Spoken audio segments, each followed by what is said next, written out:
Post बना दिया, record कर लीजिए। तो अब हम जो है ट्रिक के माध्यम से राशियों का उच्च नीच याद करेंगे और काल पुरुष का कितना प्रभाव होगा उस विषय में भी चर्चा परिचर्चा मैं करने वाला हूं। तो हमको सबसे पहले क्या करना होगा कि ये जो नवग्रह है, इन लोगों का दो दो कुश्ती प्लेयर का टीम बनाना होगा। तभी हम ट्रिक के माध्यम से हम तुरंत याद कर सकते हैं, अर्थात कौन से ग्रह उच्च के हैं, कौन से ग्रह नीच के हैं, और उसका फलाफल जो है परसेंटेज के अनुसार भी होगा। तो किस प्रकार से होगा वो चर्चा परिचर्चा मैं करूं। तो सबसे पहले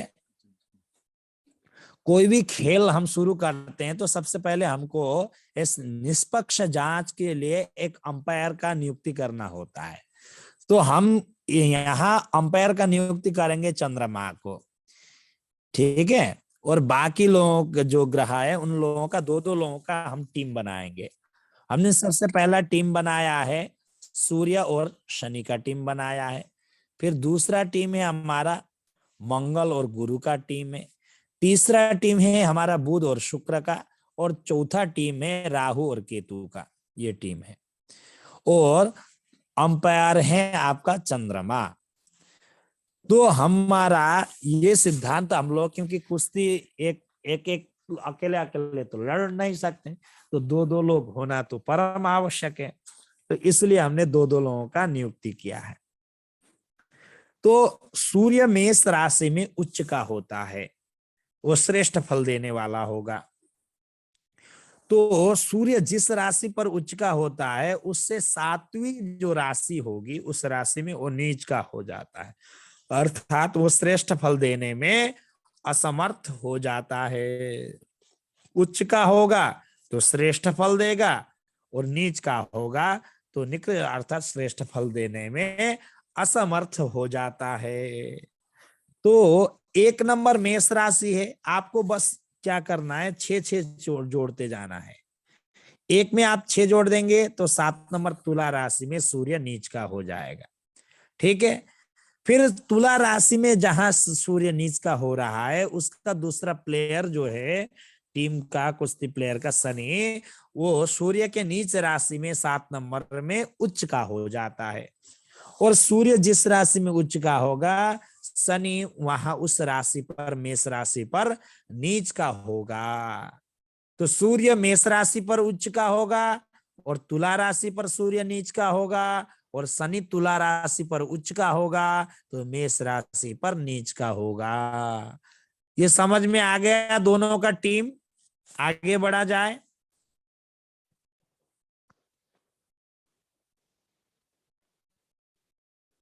आगे बढ़ा जाए। जी गुरु। अब दूसरा देखिए, दूसरा जो टीम है कुश्ती प्लेयर का टीम है वो मंगल और गुरु का टीम है। तो हमें टीम जरूर याद रखना चाहिए। तो तुरंत दूसरा उच्च नीच हमें याद, सूर्य शनि।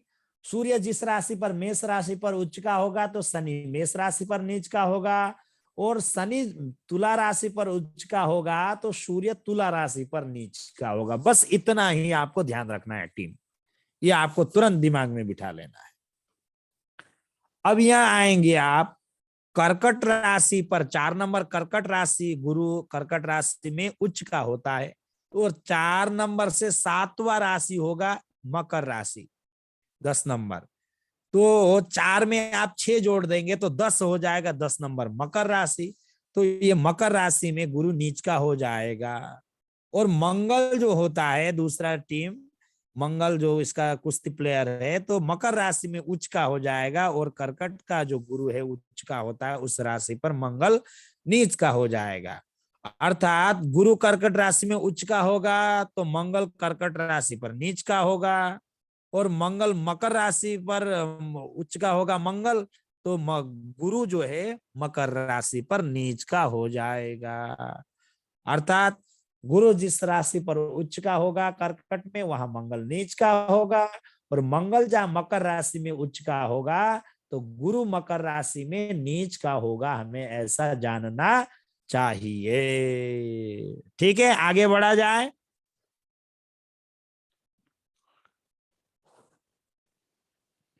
सभी को समझ में आ रहा है? जी गुरु जी। जी गुरु जी। अब जो है अंपायर चंद्रमा है, फिर उसने सीटी बजाया, आ जाओ मैदान में, बुध और शुक्र को बुलाया। तो बुध 6 नंबर कन्या राशि पर उच्च का होता है, तो 12 नंबर जो है 6 में 6 जोड़ देंगे। कुलदीप शर्मा जी म्यूट कर लें। 6 में 6 जोड़ देंगे तो 12 नंबर मीन राशि पर जो है बुध नीच का हो जाता है, और शुक्र जो ग्रह है मीन राशि पर उच्च का हो जाता है, और कन्या राशि पर शुक्र नीच का हो जाता है।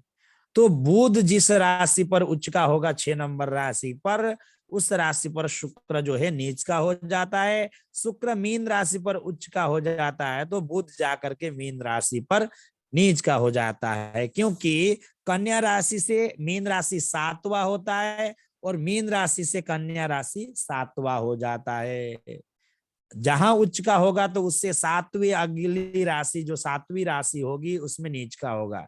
तो इसमें ध्यान देना चाहिए कि तो 6 नंबर में बुध नीच का हो रहा है, तो कन्या राशि को 1 हमें गिनना चाहिए, तुला राशि को 2 गिनना चाहिए। ऐसा गलती मत करना कि तुला राशि 7 नंबर की तुला राशि को 1 करके गिन के, ऐसा गिनती नहीं करना चाहिए। तो जो राशि होगा उस राशि को पहले संख्या 1 में गिनना चाहिए।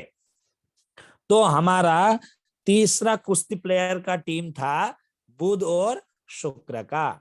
जो चौथा जो टीम है वो राहु और केतु का टीम है।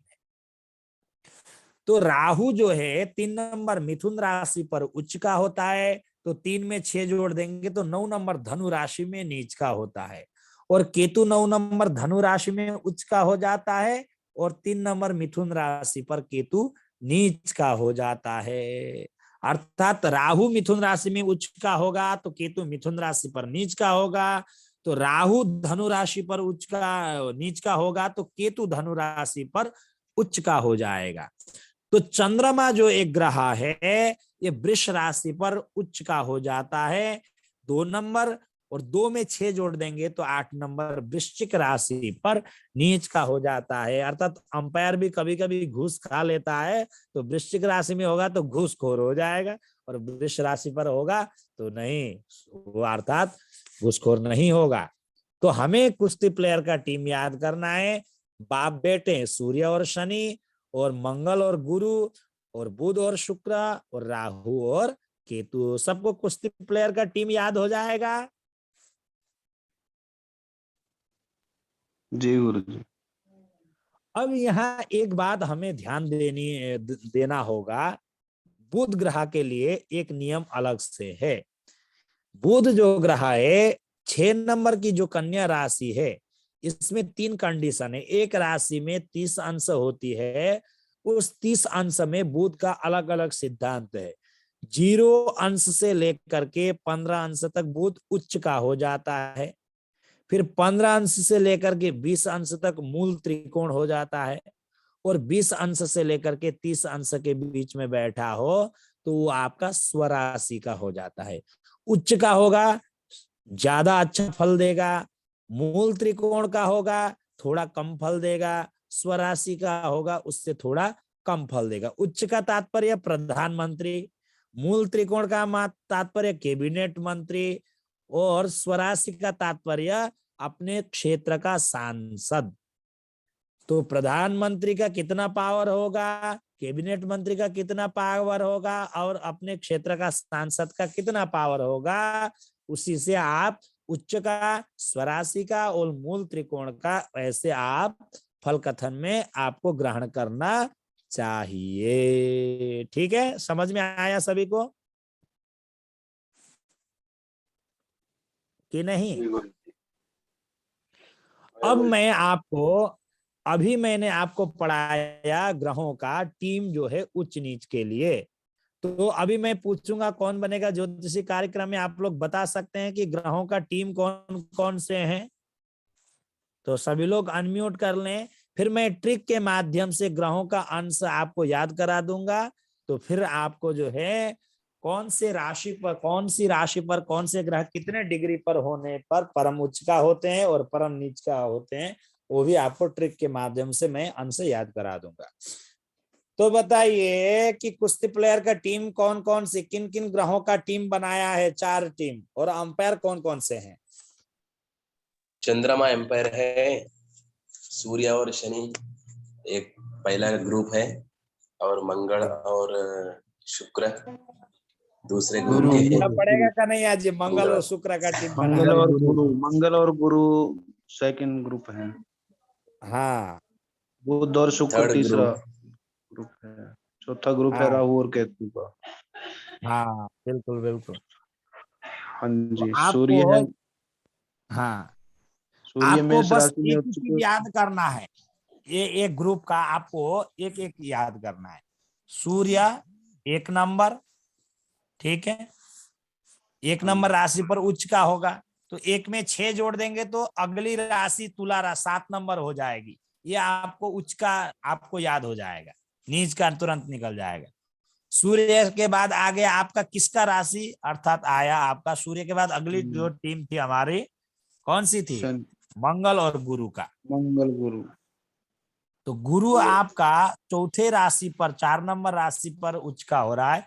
तो 4 में 6 जोड़ देंगे तो कितना होगा? 10 नंबर राशि पर नीच का होगा। ठीक है, 1 में 6 जोड़ देंगे तो 7 नंबर तुला राशि। ये तो आपका हो गया गुरु का। उसके बाद आ जाइए फिर बुध का। बुध जो ग्रह है 6 नंबर राशि में उच्च का होगा। 6 में 6 जोड़ देंगे तो 12 नंबर राशि में नीच का हो जाएगा। ठीक है, फिर उसके बाद आ जाइए राहु का। राहु में राहु 3 नंबर मिथुन राशि पर उच्च का होगा और 9 नंबर धनु राशि पर नीच का होगा। अब इतना ही आपको याद करना है। सूर्य 1 नंबर राशि, गुरु 4 नंबर राशि, बुध 6 नंबर राशि और राहु 3 नंबर राशि। अब आप देखिए, सूर्य मेष राशि पर उच्च का हो रहा है 1 में, तो 1 में शनि नीच का हो जाएगा और 7 में शनि उच्च का हो जाएगा।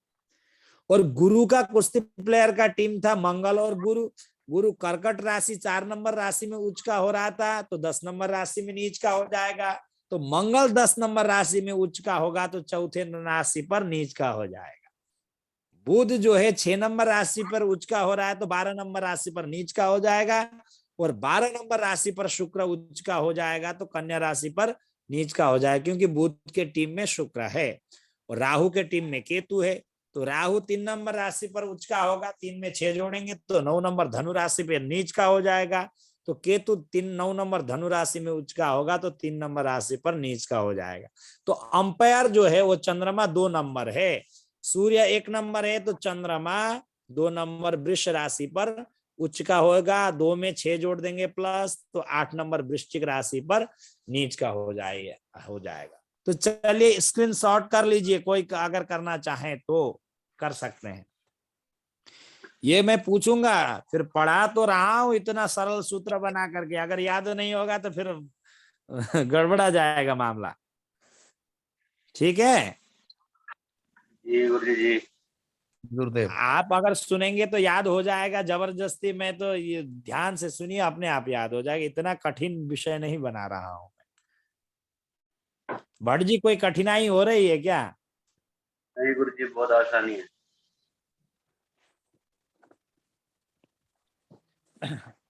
अब इसमें आपने तो ये तो जान लिया, ग्रहों का उच्च नीच जान लिया। अब देखिए ट्रिक के माध्यम से ग्रहों का अंश भी हम जान लेंगे कि कितने अंश पर कौन सा ग्रह परम उच्च का होता है और कौन सा ग्रह कितने अंश पर किन किन राशियों में परम नीच का हो जाएगा।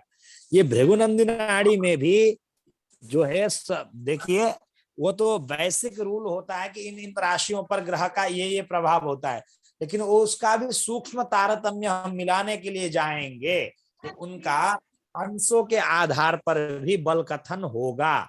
क्योंकि कहा भी है कौन सा ग्रह कितने अंश पर श्रेष्ठ फल दे सकता है, तो उसके लिए कहा है कि ये अंश के माध्यम से ही हम बल कथन हम जान सकते हैं कितना श्रेष्ठ फल देने वाला होगा, चाहे भृगुनंदी नाड़ी हो चाहे वैदिक ज्योतिष भी हो। तो इसमें सबसे पहले सूर्य जो है 10 दिशाओं में विचरण करते हैं। तो सूर्य जो ग्रह है 10 दिशाओं में विचरण करते हैं, तो इसलिए सूर्य मेष राशि पर, मेष राशि में सूर्य जो है 0 अंश से लेकर के 10 अंश के में बीच में बैठा हो तो परम उच्च का होगा, अर्थात वो श्रेष्ठ फल देने वाला होगा। वही सूर्य 7 नंबर तुला राशि पर बैठा हो 0 से 7 अंश के बीच में, 0 से 10 अंश के बीच में, तो परम नीच का माना जाएगा। तो सूर्य ग्रह का 10 अंश हम याद तो कर लेंगे, फिर भूल जाएंगे। इसको दिमाग में बिठाने के लिए हमने सूर्य 10 अंश के जगह में दिशा के रूप में हमने ग्रहण किया। दिशाएं 10 होती हैं, जैसे कि हमने 2 दिशा इसमें नहीं जोड़ते हैं, तो इसे अष्ट दिशा वास्तु शास्त्र में हम ग्रहण करते हैं, ठीक है। और 8 दिशाओं में 8 विदिशा मिला करके 16 हो जाता है। हम ऊर्ध्व और अधा अर्थात ऊपर और नीचे को ग्रहण नहीं करते हैं, इसलिए 8 वहां बताया गया है। और ऊपर और नीचे को हम ग्रहण करेंगे तो 10 दिशाएं होने के कारण 10 अंश को हमें याद करने के लिए सरल ट्रिक मैंने बनाया है दिशा। सूर्य मेष राशि पर कितने अंश पर उच्च का होगा? तो आपका उत्तर होगा सूर्य दिशा। दिशा का तात्पर्य 10 दिशाएं, अर्थात सूर्य मेष राशि पर 10 अंश में परम उच्च का होगा। तो आपको पूछा जाएगा कि सूर्य बताइए किस राशि पर नीच का हो जाएगा? तो 1 नंबर राशि पर उच्च का हो रहा है, तो 1 में 6 जोड़ देंगे तो 7 नंबर तुला राशि। तो 7 नंबर तुला राशि में दिशा है उसका सूत्र, अर्थात 10 अंश पर, दिशा का तात्पर्य 10 दिशाएं, 10 दिशाएं का तात्पर्य 10 अंश पर परम नीच का होगा तुला राशि पर, हमें जानना चाहिए। अब चंद्रमा आ गया। अंपायर भाई बताइए, अंपायर कितने अंश पर उच्च का होगा वृष राशि पर?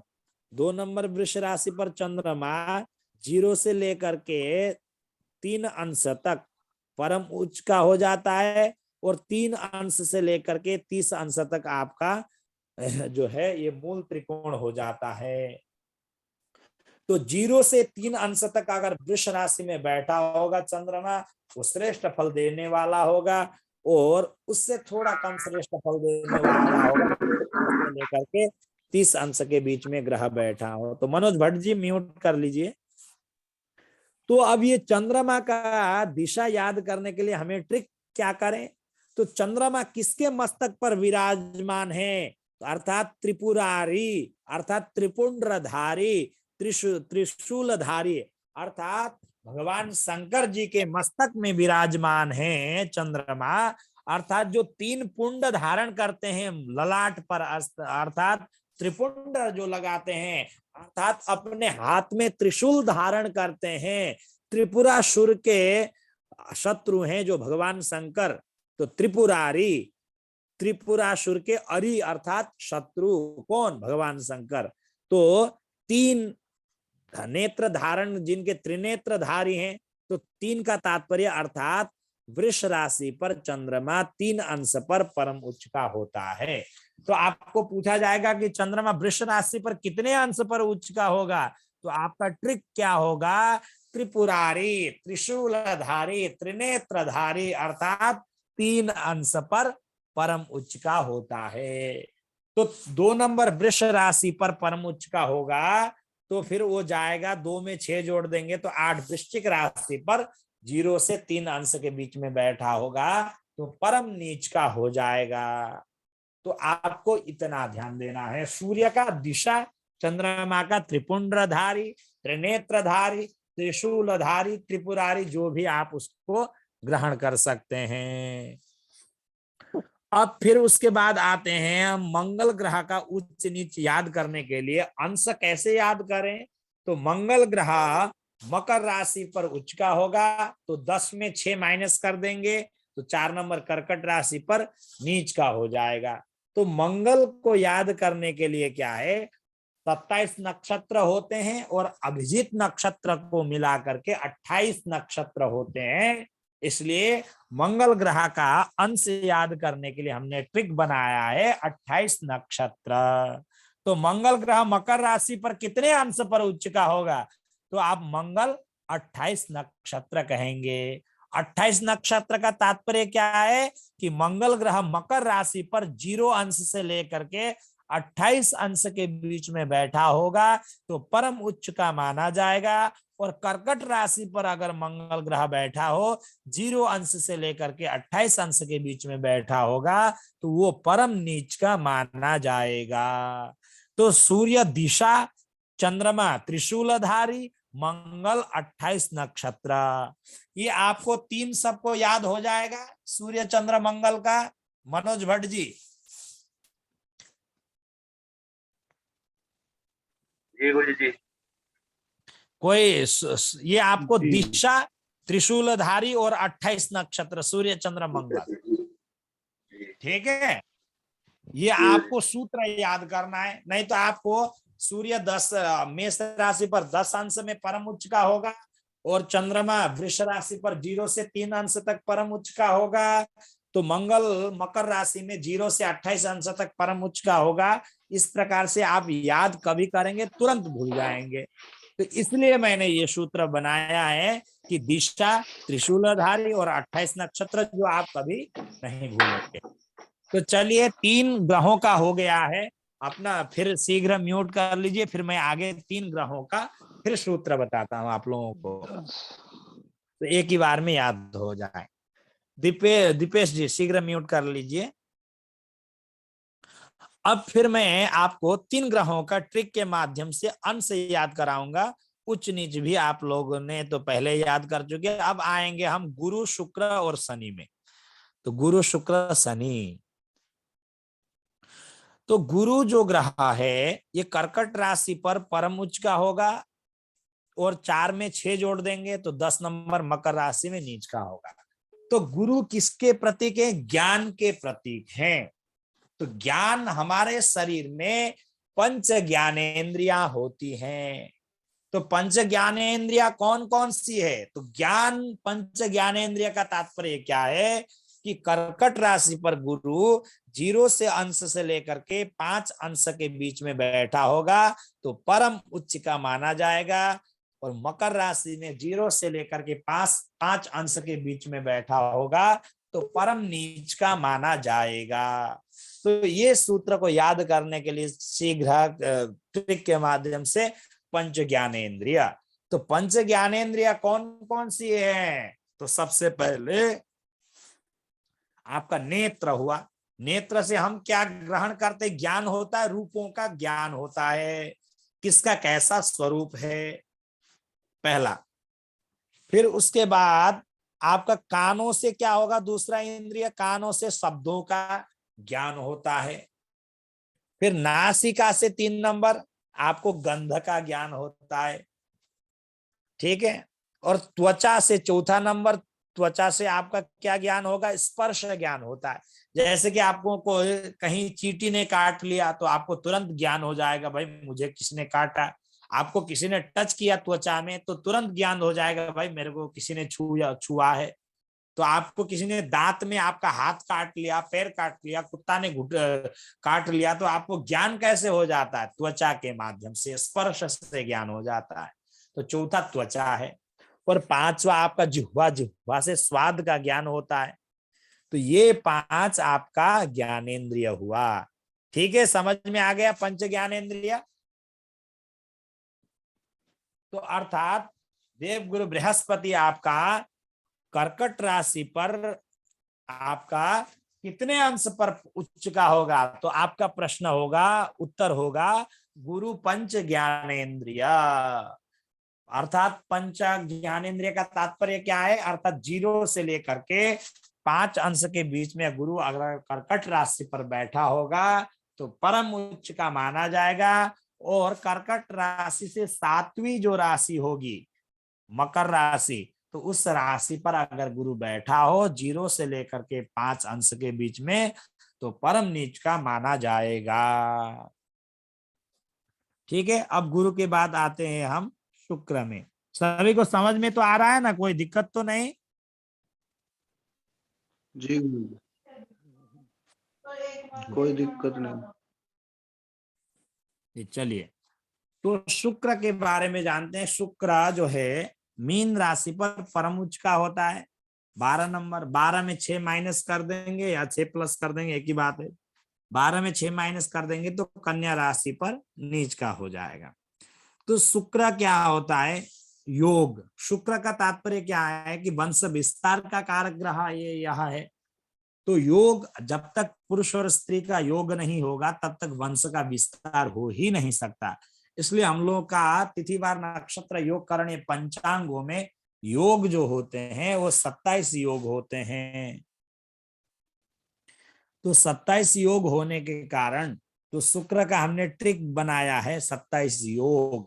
तो शुक्र मीन राशि पर कितने अंश पर उच्च का होगा? तो आपका उत्तर होगा 27 योग। तो 27 योग जो है तो उसका तात्पर्य क्या है कि मीन राशि पर अगर शुक्र बैठा हो 0 से लेकर के 27 अंश के बीच में तो परम उच्च का होगा, और कन्या राशि पर शुक्र बैठा हो 0 से 27 अंश के बीच में तो परम नीच का हो जाएगा। तो गुरु पंच ज्ञानेन्द्रिय, शुक्र 27 योग। अब शनि का आते हैं। शनि जो है तुला राशि पर परम उच्च का होता है, ठीक है। तो कितने अंश पर? तो शनि जिनके ऊपर शनि महाराज जी चढ़ बैठते हैं, मैं बर्बाद हो गया, मैं लूट गया बोल करके हाथ पैर मारने लगता है। तो हाथों में भी 10 उंगलियां होती हैं और पैरों में भी 10 उंगलियां होती हैं। अपवाद स्वरूप जो है अधिक